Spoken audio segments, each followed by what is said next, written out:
துலாம் ராசியில இருக்கிற ஆண்களோட குணாதிசயங்கள் எப்படி இருக்கும் அப்படின்றத பத்தி நீங்க சொல்லுங்க மேம். பொதுவாக இவங்களை பொறுத்த வரைக்கும் என்னன்னா, இதுல பிறந்த ஆண் பிள்ளைகள் எப்படி இருப்பாங்க அப்படின்னா, ஒரு சின்ன வயசுல இந்த பொறுப்புகளை எடுத்துக்கக்கூடிய தன்மை இருக்கும்.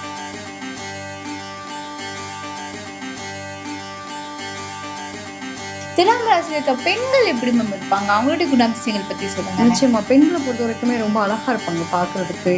ஈர்க்கக்கூடிய நிலை அப்படின்றதுக்கும் கண்ணு பேசுன்னு சொல்லுவாங்க. கிட்டத்தட்ட இவங்களுக்குலாம் வந்து அந்த கண்கள் பேசக்கூடிய தன்மை இருக்கும்.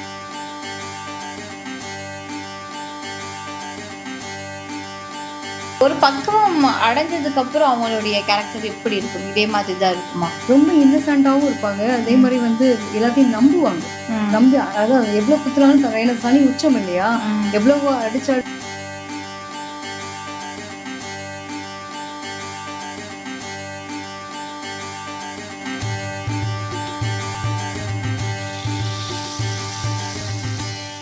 நேயர்கள் அனைவருக்கும் அன்பார்ந்த வணக்கம். இன்னைக்கு நம்ம கூட பிரபஞ்ச ஞானம் நாடி காதல் ஜோதிடர் ஈஸ்வரி மேம் இணைந்திருக்காங்க. அவங்க கிட்ட நிறைய விஷயங்களுக்கு பதில் கேட்டு தெரிஞ்சுக்கலாம் வாங்க. வணக்கம் மேம். வணக்கம்ப்பா. எப்படி இருக்கீங்க? நல்லா இருக்கேன்டா, நீங்க எப்படி இருக்கீங்க? நான் நல்லா இருக்கேன் மேம். இன்னைக்கு நம்ம வந்து எந்த டாபிக் பத்தி பேச போறோம் அப்படின்னா, ஒவ்வொரு ராசிக்காரர்களுக்குமே அவங்களுக்குமே சிறந்த ஒரு குணாதிசயங்கள் அப்படின்னு இருக்கும் இல்லையா? ஆனால் ஒரு ஜோதிடராக நீங்கள் ஒரு பர்சனை பார்த்த உடனே இவங்க இந்த ராசிக்காரங்க தான்ப்பா அப்படின்னு ஐடென்டிஃபை பண்ணுறதுக்கு ஏதாவது ஒரு விஷயம் உங்களுக்கு தெரிஞ்சிருக்கும், எங்களுக்கு தெரியாது. ஸோ நீங்கள் எதை வச்சு ஐடென்டிஃபை பண்ணுவீங்க, அதை பற்றி எங்களுக்கு விளக்கமாக சொல்லுங்கள். நிச்சயமா பொதுவாகவே வந்து ஒருத்தவங்களை பார்த்தோன்னே நம்ம கண்டிப்பாக இவங்க இந்த ராசிக்காரங்களாக இருப்பாங்கன்றதை ஐடென்டிஃபை பண்ணலாம். அதாவது குணாதிசயங்கள் கிரகங்கள் தான் நம்மளை சூழ்ந்திருக்கு. ஸோ கிரகங்களுடைய அமைப்புகள் எப்படி இருக்கோ, நம்மளுடைய ஜாதகத்தில் பார்க்கும்போது எந்த கிரகம் பவராக இருக்கோ அது சார்ந்த விஷயங்கள் மட்டும் அதிகமாக வெளிப்படும்.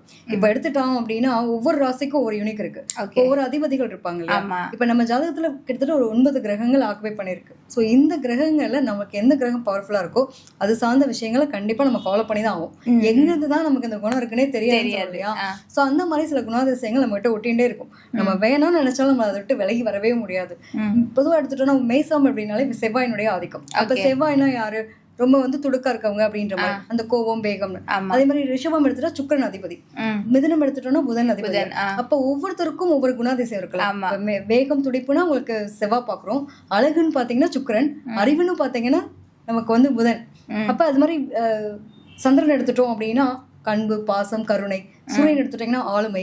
இப்படி ஒவ்வொருத்தருடைய தன்மை ஒவ்வொரு ராசிலும் இதெல்லாம் பெர்ஃபெக்டா உட்காரக்கூடிய ஒரு நிலை உண்டு. அப்ப 12 ராசிக்காரங்களுக்குமே இவங்களை பார்த்தோன்னே தெரியும். இதுல என்னன்னா இவங்க ராசிக்காரங்கன்றதை தாண்டி ஃபர்ஸ்ட் டைம் நம்மள ஒருத்தவங்க மீட் பண்ணணும்னு வச்சுக்கோங்க, அவங்க போட்டிருக்க கலர் ட்ரெஸ் இருக்கு இல்லையா, அவங்கள வச்சு கரெக்டா ஐடென்டிஃபை பண்ணலாம். இதை நான் வந்து பர்சனலா ஃபீல் பண்ணியிருக்கேன்னு நினைக்கிறேன்.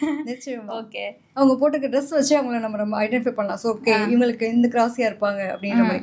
சில பேர் வந்து அவங்களோட ஆட்டிடியூட் எப்படின்னா பேசுற விதத்திலையும், ஒரு சில பேர் பாத்தீங்கன்னா ரொம்ப இந்த கால் மேல கால் போட்டு ரொம்ப திமிரா இருப்பாங்க, கட்ஸா இருப்பாங்க. அவங்களோட வார்த்தைகள் கோபமான அப்படி பாக்குற பார்வையெல்லாம் தெரியும். சோ இதுலயே வந்து அவங்களோட ராசியை தெரிஞ்சுக்கலாம். கிட்டத்தட்ட இவங்களுக்கு எல்லாம் சூரியன் பவர்ஃபுல்லா இருக்கு, உங்களுக்கு செவ்வாய் பவர்ஃபுல்லா இருக்கு. சில பேர் கை கால் ஆட்டி ஆட்டி பேசுவாங்க, அவங்களுக்கு பாத்தீங்கன்னா புதன் பவர்ஃபுல்லா இருக்கு அப்படின்ற மாதிரி. ஒரு சில பேர் பார்த்தோம் அப்படின்னா ரொம்ப இளமையாவே இருப்பாங்க, வயசான கூட அவங்களோட இது தெரியாது. அது மாதிரி பாத்தீங்கன்னா பார்த்தோன்னே அழகா முகமே வந்து ஒரு வட்டமா இருக்கிறது, ரொம்ப பொலிவா இருக்கிறது, இதெல்லாம் தேஜஸ் ரொம்ப அழகா இருக்குன்னு சொல்லுவாங்க. இப்ப அவங்களுக்கு எல்லாம் சந்திரன் பவர்ஃபுல்லா இருக்கு அப்படின்னு பாக்கலாம். சோ இந்த மாதிரி நிறைய விஷயங்கள். இப்ப சனி எல்லாம் பவர்ஃபுல்லா இருக்குன்னு வச்சுக்கோங்க. அவங்களெல்லாம் பாத்தீங்கன்னா ஒரு வயசான தோற்றம் இல்ல சொல்லுவோம் இல்லையா, இந்த இளம் வயசுலயே முதுமையா இருக்கிறது, அதாவது இளநரைன்னு சொல்லுவோம் இல்லையா, அந்த மாதிரியான விஷயங்கள்லாம் பார்க்கும்போது அவங்களுக்கு வந்து அந்த சனியினுடைய ஆதிக்கம் அதிகமா இருக்கும். அவங்களாம் எப்பயுமே கெரியர் ஃபோக்கஸ் பண்ணுவாங்க, எப்பயுமே எதிர்காலத்தை பத்தின சிந்தனைகளோடயே இருப்பாங்க. என்னடா எதையோ பறி கொடுத்த மாதிரியே இருக்கு அப்படின்ற மாதிரி. ஸோ இந்த மாதிரி சில விஷயங்கள், அவங்க போட்டிருக்க ட்ரெஸ், அவங்க பண்ற ஆட்டிடியூடு, இதை வச்சு நிறைய ஐடென்டிஃபை பண்ணலாம். Okay ma'am. இப்போ வந்து ஒரு பொதுவாக ஒரு ஜோதிடரை நீங்கள் ஒருத்தரோட குணாதிசயங்கள் இப்படி இருக்கும் அப்படிங்கிறத ஐடென்டிஃபை பண்ணுறதுக்கு சில விஷயங்கள் சொல்லியிருந்தீங்க. இப்போ நம்ம ஒவ்வொரு ராசிக்கும் அப்படின்னு பார்க்கும்போது 12 ராசிக்காரர்களோட குணாதிசயங்கள் எப்படி இருக்குது, ஆண் பெண் 2 பேருக்கும் வந்து ஒரே குணாதிசயங்கள் இருக்கா, இல்லை வந்து 2 பேருக்கும் மாறுபடுமா, எல்லா ஏஜ் கேட்டகரியிலையும் அதே குணாதிசயங்கள் இருக்குமா இல்லை மாறுபடுமா, அதை பற்றி நீங்கள் பார்க்க போகிறோம்.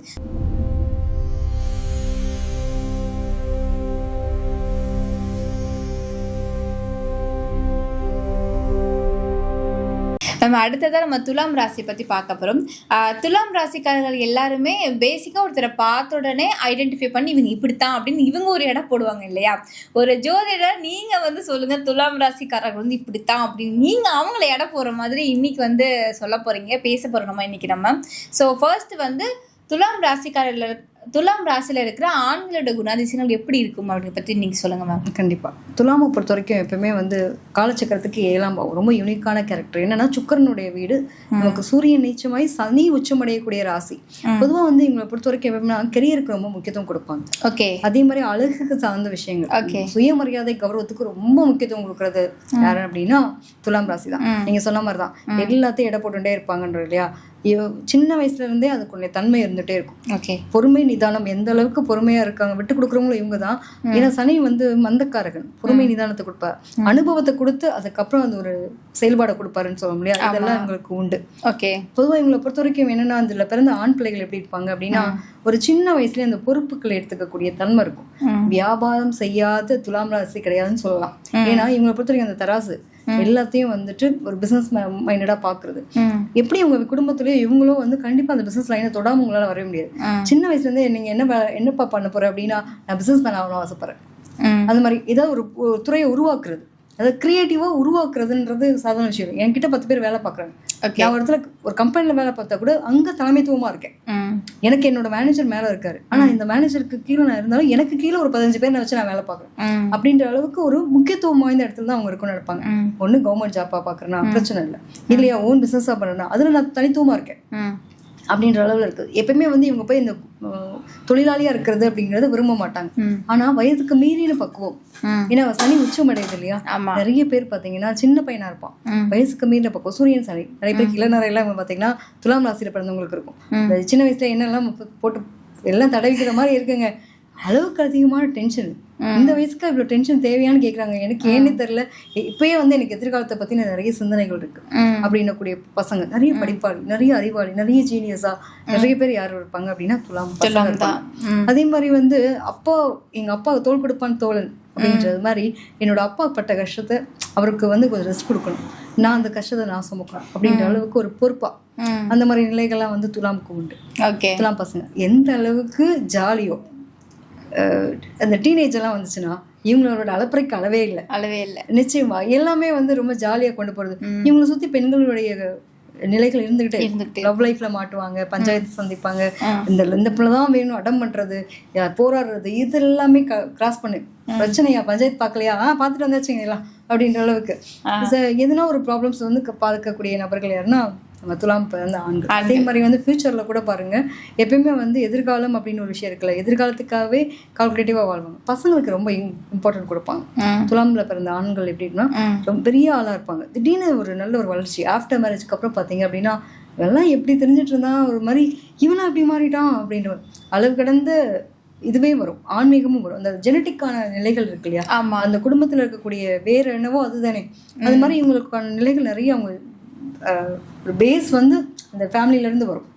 அந்த மாதிரியான தன்மைகள் நிறைய இருக்கும். அதே மாதிரி ஒரு நல்ல ஒரு லவ் லைஃப் அப்படின்ற போது பாத்தீங்கன்னா நிறைய விட்டு கொடுப்பாங்க, பார்ட்னருக்கு பார்த்து செய்வாங்க. அதெல்லாம் பண்ணி எப்போ என் ஒய்ஃப் வந்ததுக்கப்புறம் தான் நான் நல்லா இருக்கேன், வளர்ச்சி இருக்கேன், இதை உணர்வாங்க. உணர்ந்ததுக்கப்புறம் ஒய்ஃப்க்கு ரொம்ப இம்பார்ட்டன்ஸ் கொடுப்பாங்க. அதே சமயத்தில் நிறைய பேருக்கு அந்த கரெக்டான லவ் லைஃப் பார்ட்னர் அமையல அப்படின்ற பட்சத்துல இந்த ஆசை மோகம் இது எல்லாருக்கும் இருக்கிற ஒரு காமன், இது வந்து காம ராசி வேற, ஆட்டோமேட்டிக்கா பாத்தீங்க அப்படின்னா இந்த இடத்துல கனெக்ட் ஆகும். ஸோ நிறைய பேருக்கு வந்து தேவையில்லாத ப்ராப்ளம்ஸ் சந்திக்கக்கூடிய வாய்ப்பெல்லாம் வரும். கரெக்டான பார்ட்னரோட போயிட்டாங்கன்னா ப்ராப்ளம் கிடையாது, பிரச்சனை இல்லை. ஓகே.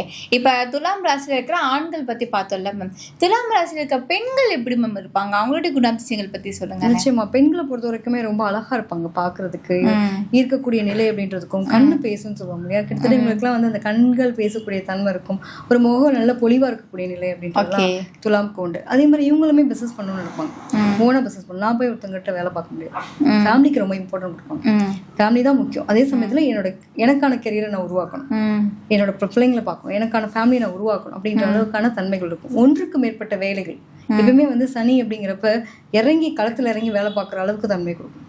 கௌரவத்தையும் விரும்புவாங்க, அதே சமயத்துல இந்த சொல்லுவாங்க இடம் பொருள் ஏவல் அப்படின்னு இடத்துக்கு தகுந்த மாதிரி தன்னை மாத்திக்கிறது, அந்த மாதிரியான தன்மைகள் இருக்கும். அதே மாதிரி வந்து பாத்தீங்கன்னா ட்ரெஸ்ஸிங் சென்ஸ், சுக்கிரன் அழகுக்கு வயசானதுக்கு அப்புறம் போய் இதெல்லாம் நம்ம பண்ணோமா அப்படின்னு நினைப்போம் இல்லையா, இதெல்லாம் இவங்க பண்ணக்கூடிய நிலை இருக்கும்.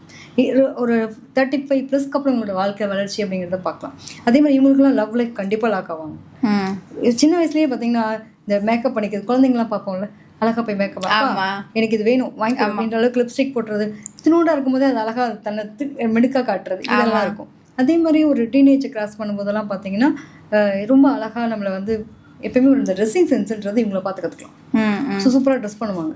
அதே சமயத்தில் இந்த ட்ரெஸ்ஸிங் சென்ஸ்க்காகவே வந்து அதுவே எனக்கு பிடிக்கும், இதுவே நான் ஏன் கெரியரை பாடக்கூடாது, பேஷன் ப்ரொஃபஷன் சொல்லுவோம் இல்லையா, அந்த மாதிரியான க்ரியேட்டிவ் அழகு கலை சார்ந்தப்போ அது சார்ந்த தொழிலாகவும் பண்ணுவாங்க. இந்த அளவுக்கு திறமைகள் இருக்கும். ஒன்றும் இல்லை, ஒரு பொண்ணு வந்து திடீர்னு இஸ்லாமில் பிறந்த ஒரு பெண் பிள்ளை வந்து அழகாக வந்து அவள் அழகாக ட்ரெஸ் பண்ணிக்கிறா, திடீர்னு ஃபேஷன் டிசைனிங் படிக்கணும்னு எதிர்பார்க்குறேன். அவள் படித்தது இன்ஜினியரிங், நான் வந்து ஃபேஷன் டிசைனிங் பண்ணுறேன், எனக்கு பிடிக்குது, ஆஃப்டர் மேரேஜ் பண்ணுறேன்னு வச்சுக்கோங்க, பண்ணு ஒரு பொட்டிக்கு வச்சு தரேன், பண்ணிக்கலாம் அப்படின்னு அப்ரிஷியேட் பண்ணுற கணவர் பின்னாடி பேக் போனால் ஒருத்தர் இருந்தாருன்னா இந்த பொண்ணு சூப்பராக இருக்கும். இவரை எதிர்பார்க்குறது அதுதான். So appreciation. என்னோட குடும்பத்தை வந்து பேசாது, என்னோட அப்பா அம்மாவை பற்றி ஏன்னா அப்பா அங்கே சூரிய நீச்சம், என் அம்மா அப்பாவை பற்றி பேசினாதான் உன் அம்மா அப்பா பற்றி பேசும். நம்ம லைஃப்பை நம்ம நல்லபடியாக இந்த மாதிரி கொண்டு போனால் நல்லாயிருக்கும். இல்லை அப்படின்னா குடும்பத்தை பற்றி பேசுகிறவங்க பிரச்சனையை சந்திப்பாங்க. இது ஒன்று. இன்னொன்று, இவங்க சுதந்திர காற்று, சுதந்திரத்துக்கு தடைப்படக்கூடாதுன்னு நினைப்பாங்க. தடை போட்டாங்கன்னா முடிஞ்சு. ஸோ இவங்களோட சுதந்திரத்தை பறிக்கக்கூடாதுன்னு எதிர்பார்ப்பாங்க. அதே வந்து ஆஃப்டர் ஒரு டீனேஜை கிராஸ் பண்ணி எல்லாமே முடிஞ்சு கல்யாணத்துக்கு அப்புறம் பார்த்தீங்க அப்படின்னா பிள்ளைங்க கிட்ட கூட சரி, பிள்ளைங்களுக்காகவே வாழ்க்கை, குடும்பத்துக்காக வாழ்க்கை எல்லாம் வாழ்வாங்க. அதே சமயத்தில் அந்த பிள்ளைங்களுடைய லைஃப்காக இவங்க நிறைய விஷயங்களை சாக்ரிஃபை பண்ணுவாங்க. லாஸ்ட்டில் கடைசி காலத்தில் வந்து நமக்கான விஷயங்கள் நம்ம எல்லாமே பண்ணி எனக்கு வயசானா கூட சரி நான் ஏர்ன் பண்ணிகிட்டே இருக்கும். அந்த அந்த ஃபினான்ஷியல் இண்டிபெண்டன்ஸ். ஸோ இதுக்கு வந்து யாரும் தடையாக இருக்கக்கூடாதுன்னு எதிர்பார்க்குறவங்க, நிறைய விஷயங்கள் வந்து பிடிச்சதெல்லாம் அனுபவிச்சுட்டு போகணும் அப்படின்னு எதிர்பார்ப்பாங்க. எல்லாமே லேட்டாக கிடச்சிது, பட் அன்னைக்கு எனக்கு இவ்வளோ தூரம் நிறைய ஆன்மீகத்தில் வந்து அதிக நாட்டம் இருக்கவங்க யார் அப்படின்னா துலாமாக இருப்பாங்க. ஸோ இதை புரிஞ்சக்கூடிய பிள்ளைகளாகவோ அல்லது கணவராகவோ இருக்காங்க அப்படின்னா ப்ராப்ளம் வராது. ஓகே. ஒரு பக்குவம் அடைஞ்சதுக்கு அப்புறம் அவங்களுடைய கேரக்டர் எப்படி இருக்கும்? இதே மாதிரி தான் இருக்குமா? ரொம்ப இன்னசென்ட்டாகவும் இருப்பாங்க. அதே மாதிரி வந்து எல்லாத்தையும் நம்புவாங்க. நம்பி அதான் எவ்வளோ குத்துனாலும் ஏன்னா சனி உச்சம் இல்லையா, எவ்வளோ அடிச்சு அடிக்க அது பக்குவப்படுறது மாதிரி. எப்படி வந்து நமக்கு சிற்பம் வந்து அடிக்கடிக்க மெருகேறி அழகான ஒரு உருவம் கொடுக்குற மாதிரி இவங்களை பொறுத்த வரைக்கும் நிறைய பக்குவங்கள், அனுபவங்கள். நான் எல்லாம் லேட்டாக ரிலீஸ் பண்ணிட்டேன், முன்னாடியே ரிலீஸ் பண்ணிருக்கலாமோ அப்படின்ற அளவுக்கு ஃபீல் பண்ணுவாங்க. சில நேரங்களில் யாருக்கிட்டையும் சண்டை போடக்கூடாது, சமாதானமாக போயிடணும், யாரையும் காயப்படுத்தக்கூடாதுன்னு மனநிலையில் வாழக்கூடிய பெண்களாக இருப்பாங்க. ஸோ மோஸ்ட் ஆஃப் அதனாலேயே வந்து நிறைய உறவுகளால் இவங்க தவிர்க்கப்படுவாங்க. இவங்களாவே இருக்கணும்னு நினைக்கிறாங்க இல்லையா, அது வந்து அந்த இடத்துல நிறைய பேருக்கு அது தவறா தெரியும். கண்டிப்பா உறவுகள் மத்தியில இதான் ஒதுக்கப்படக்கூடிய நிலை. சூரியன் கௌரவம் முக்கியமா, குடும்ப உறவு முக்கியமா? இப்ப கௌரவம் முக்கியம்ன்றதுன்னா குடும்ப உறவு யாரு கூட வர மாட்டாங்க. குடும்ப உறவுகள் முக்கியம்னா நீங்க சுயமரியாதை எதிர்பார்க்க கூடாது. இதுதான் இவங்களுடைய கான்செப்டாவே கொண்டு போகும். கடைசி வரைக்கும் தன் பிள்ளைகள்கிட்டையும் சரி, தன்னுடைய கணவர்கிட்டையும் சரி, இந்த மாதிரியான சுத்தி இருக்கக்கூடிய சூழ்நிலைகளும் சரி, இந்த சுயமரியாதை கௌரவத்தை மட்டும் இழக்கணும்ன்றதை மட்டும் விட மாட்டாங்க. எனக்கு அது எனக்கு அதுதான் முக்கியத்துவம். அதுக்காக வேற எதுனால இழந்துப்பேன், நான் அதை இழந்துக்க மாட்டேன். அந்த பேரு புகழ் இதெல்லாம் ரொம்ப பிடிக்கும். எனக்கு சுக்கிரனோட வீடு இல்லையா, அது பிடிக்கும். ஓகே. இன்னைக்கு நம்ம வந்து துலாம் ராசியில இருக்கிற ஆண்கள் பெண்கள் 2 பேரோட குணாதிசயங்கள் எப்படி இருக்கும், அவங்க ஒரு பக்குவம் வந்ததுக்கு அப்புறம் அவருடைய குணாதிசயங்கள் எப்படி இருக்கும் அப்படிங்கிறத பத்தி ரொம்ப அழகா இன்னைக்கு நம்ம மேம் வந்து நம்ம கிட்ட நிறைய விஷயங்கள் ஷேர் பண்ணீங்க. நன்றி மேம். நன்றி.